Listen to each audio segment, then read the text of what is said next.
Ili odliv, osnovna stvar je medicinska škola u našem gradu. 26. maja 2005. godine zaključen je ugovor o izvođenju građevinsko-zanatskih i inženjerskih radova na izgradnji medicinske škole između medicinske škole Leskovac i zanatske zadruge Novogradnja Leskovac. Ukupna vrednost radova po ugovoru iznosila 150.350.000 dinara. Plaćanje koje je izvršeno po prvoj situaciji preko medicinske škole i to Ministarstva prosvete je bilo 80% Ministarstva prosvete, 20% lokalna samouprava. Kod plaćanja druge i konačne situacije zbog odustajanja od sale, kao i zbog loše izvedenih radova, pokreću se brojni sudski postupci. Po završetku sudskih postupka situacija je sledeća. Medicinska škola je u obavezi da zanatskoj zadrugi Novogradnja isplati iznos od 42.550.000 dinara, osnovni dug sa kamatom od 848.500.000 dinara parničnih troškova. Republika Srbija, Vlada Republike Srbije, Ministarstvo prosvete i nauke nije solidarni dužnik za obaveze medicinske škole. Grad Leskovac nije solidaran dužnik za obaveze medicinske škole. I iako su imali veliki broj transfera za ovih 10 godina, samo jedno se sećam bilo oko 545 miliona, mi zakonsku osnovu nismo imali da plaćamo za dug medicinske škole jer nismo solidarni dužnik. I bez obzira na volju, mogućnosti i tako dalje, na želju, prosto to nije bilo moguće i mi smo sve vreme plaćali, odnosno medicinska škola, asignacijom je plaćala obaveze struje, vode, sve ono što su njihovi troškovi. I to je neverovatno kad se umeša i jedan od osnovnih stubova društva, pored zdravstva i prosvete i sudstvo, i donesu sam takve odluke, recimo svojevremeno je gimnazija tužila grad Leskovac, profesorka Milica je bila tada direktor gimnazije, sudski spor je okončan i grad Leskovac je dobio taj spor. Pošto gimnazija nije imala novac kao ni ostale škole, onda opet Leskovac i kad dobije spor mora da iznese i da plati taj dug.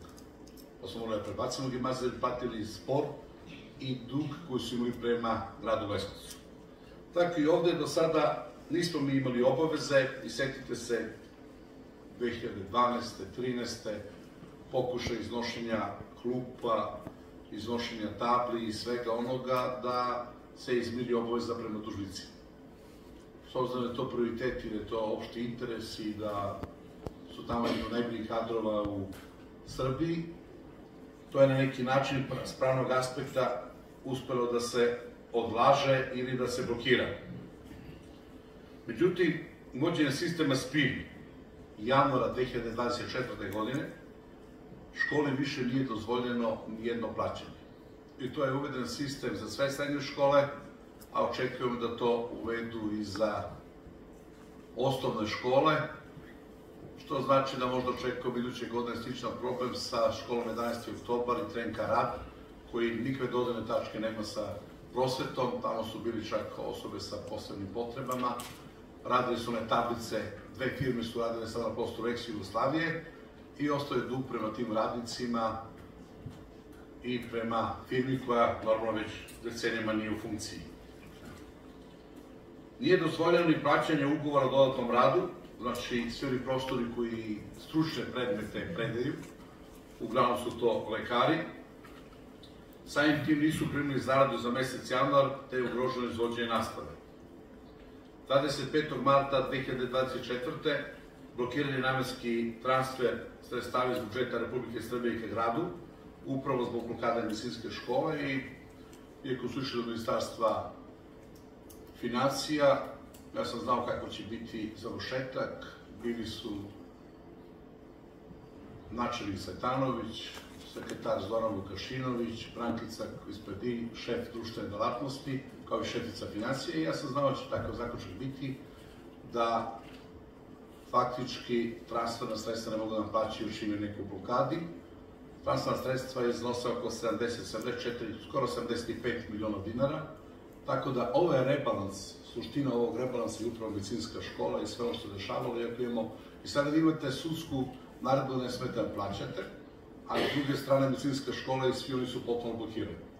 I onda sada mi moramo da nalazimo mehanizme i načine da bi nekako deblokirali školu i da funkcioniše, a kao što se vidi nije mali dug, 181 miliona dinara. Tako da sve ovo što ste vi rekli je tačno, šefica je suština svega ovoga je to, evo i volim suštine priče. Hvala.